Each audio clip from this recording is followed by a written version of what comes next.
GK with Kiran channel নতুন ভিডিওতে তোমাদের স্বাগত জানাই। তো আজকে আমি শুরু করব ক্লাস 4-এর যে বাটারফ্লাই বই রয়েছে সেই বাটারফ্লাই বইয়ের লেসন 4-এর দ্য হিরো। তো দ্য হিরোতে আমরা যে গল্পটি ছিল সেই গল্পটা আমরা পড়েছি। চাইলে ডেসক্রিপশন বক্সের লিঙ্ক থেকে সেইটা দেখতে পারো। তো আমরা বঙ্গানুবাদ সম্বন্ধে জেনেছি, গল্পটা আমরা পড়েছি, গল্পটা খুবই একটা ভালো গল্প। তো আজকে আমরা তার অ্যাক্টিভিটিগুলো সমাধান করব। তো চলো, অ্যাক্টিভিটি তোমাদের রয়েছে 46 পৃষ্ঠা। কী বলেছে সেটা একটু দেখে নিচ্ছি। দেখো যে complete the following sentence by choosing the most appropriate alternatives. তো আমাদের যে সেন্টেন্সটা দেওয়া আছে সেটা কমপ্লিট করতে হবে, পূরণ করতে হবে, এবং ব্র্যাকেটের মধ্যে কিছু অল্টারনেটিভস রয়েছে, সেই অল্টারনেটিভসগুলো আমরা কিন্তু এই শূন্যস্থানের মধ্যে বসাবো। তো দেখো উত্তর কী হবে। প্রথমটা দেওয়া আছে the writer went to his, ঠিক আছে। তো the writer went to his uncle's house, তো উত্তর কিন্তু হয়ে যাচ্ছে টু হিজ আঙ্কেলস হাউস। দুইটা কি বলছে, during the afternoons the writer was, তোমরা লিখবে বোর্ড।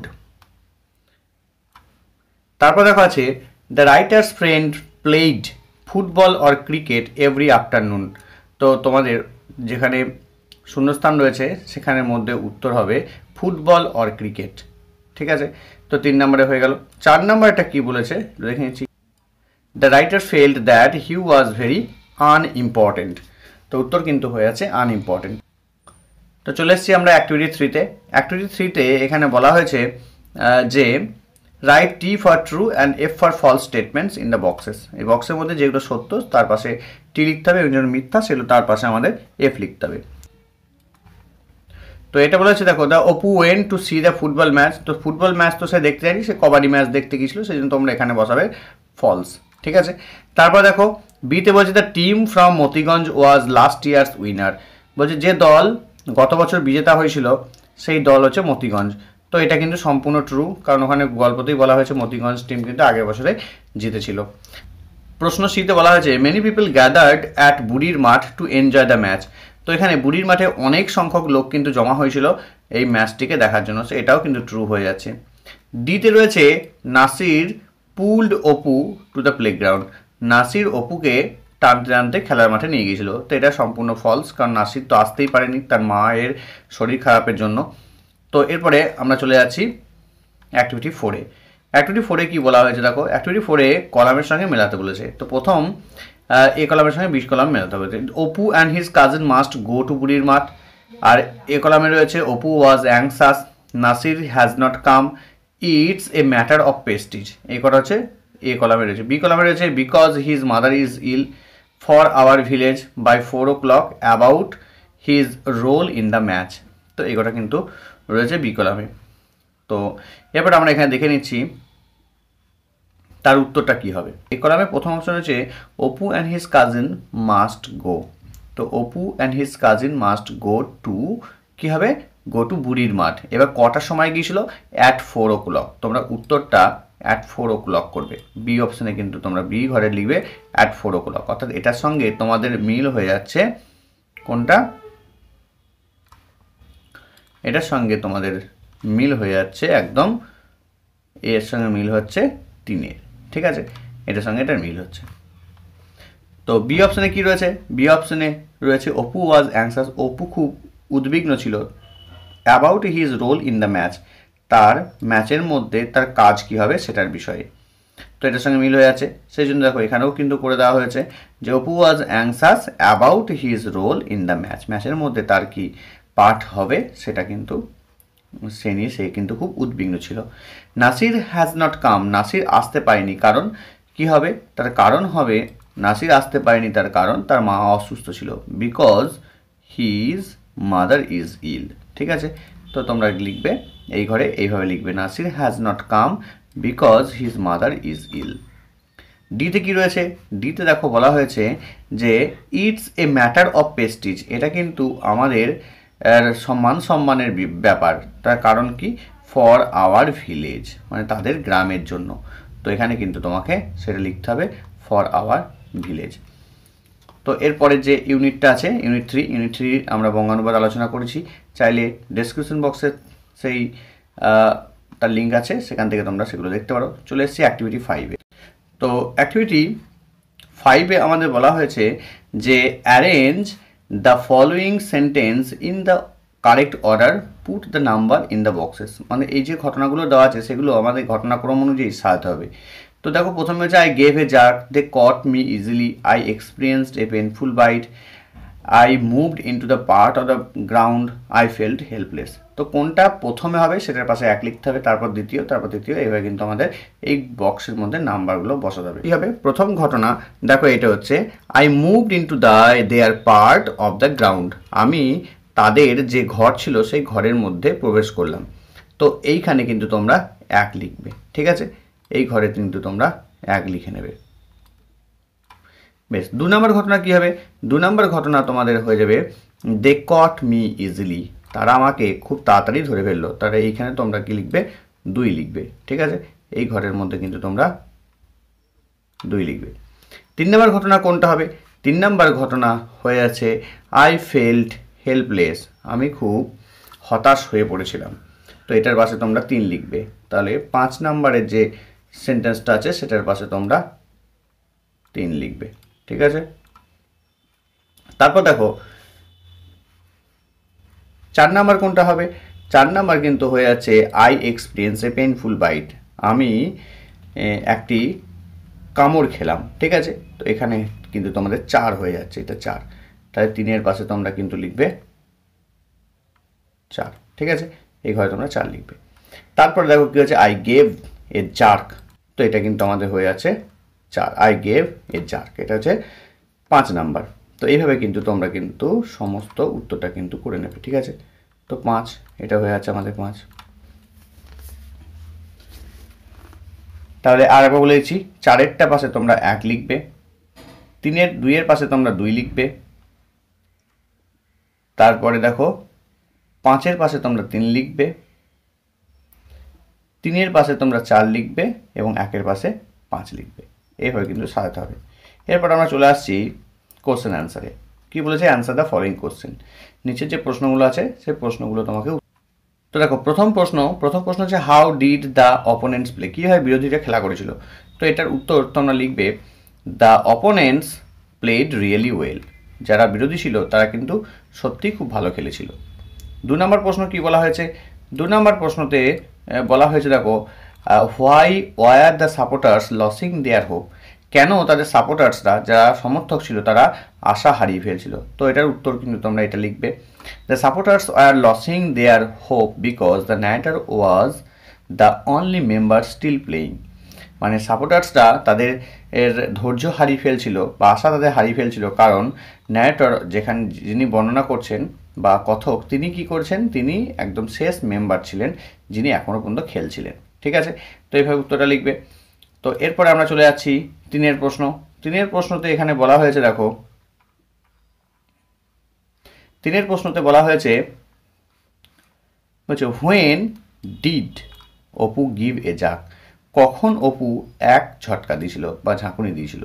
তো সেটার উত্তর কিন্তু তোমরা এবার লিখবে Apu gave a jerk when he experienced a painful severe bite on his right leg, যখন অপু তার ডান পায়ে একটি যন্ত্রণাদায়ক কামড় অনুভব করলো তখন কিন্তু সে একটা ঝাঁকুনি দিয়েছিল। ডিএটা কি?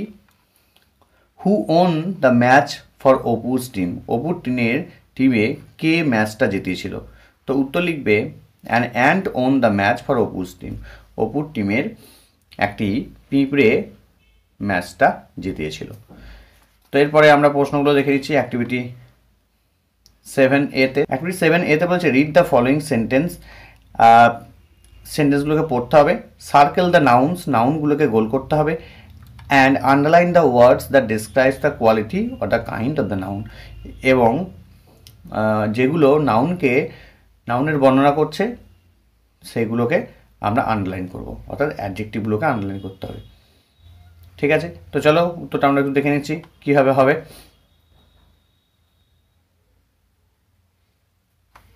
দেখো এখানে বলা হয়েছে যে সার্কেল করতে দিয়েছে নাউনগুলোকে, কোনটা নাউন হবে? তো হি ইজ এ ব্রেভ বয়, তো এখানে বয়টা হচ্ছে আমাদের নাউন, তো বয়টাকে তোমরা কিন্তু সার্কেল করবে, গোল করবে বয়। আর যেটা এই বয়ের গুণ প্রকাশ করছে ব্রেভ, সেটাতে তোমরা আন্ডারলাইন করবে। তো উত্তরটা কি লিখবে? হি ইজ এ ব্রেভ বয়, ব্রেভের তোমরা দাগ দেবে আর বয়তে গোল করবে। This is a beautiful dress, তো ড্রেস যেটা, ড্রেস হচ্ছে নাউন, তো সেই নাউনটাকে তোমরা গোল করবে, ঠিক আছে। আর বিউটিফুলের পাশে তোমরা দাগ দেবে। তো এরপর দেখো আমাদের অ্যাক্টিভিটি 7B-তে কী আছে। তো অ্যাক্টিভিটি 7B-তে বলা হয়েছে, দেখো, underline the qualifying adjectives in the following sentence. তো সেন্টেন্সের মধ্যে যেগুলো কোয়ালিফাইং অ্যাডজেক্টিভ রয়েছে সেগুলোকে আমাকে আন্ডারলাইন করতে দিয়েছে। তো today we enjoyed A tasty lunch, তো এখানে টেস্টি হচ্ছে কোয়ালিফাইং অ্যাডজেক্টিভ, তো টেস্টি নিচে দাগ দেবে।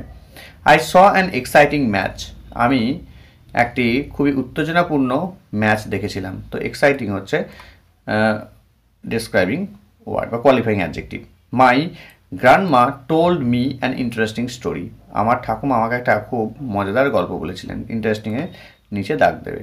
পরে দেখো কি আছে, পরে এখানে দেওয়া আছে the bright moon science in the clear sky, তো এখানে ব্রাইটের নিচে কিন্তু তোমরা দাগ দেবে, ঠিক আছে, সেটা কিন্তু কোয়ালিফাইং অ্যাডজেক্টিভ। তো চলে এসেছি অ্যাক্টিভিটি 7C-তে। 7C-তে বলা হয়েছে, in the following sentence underline the past forms of the verb that end with E D, অর্থাৎ যে ভার্বগুলো ইডি দিয়ে শেষ হয়ে পাস্ট ফর্ম গঠন হয়েছে সেগুলোকে তোমাকে আন্ডারলাইন করতে হবে, নিচে দাগ দিতে হবে।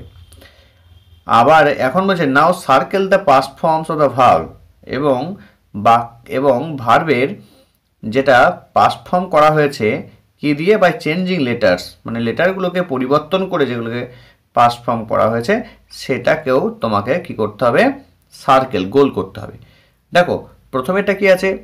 So I felt my self to B as insignificant as an ant.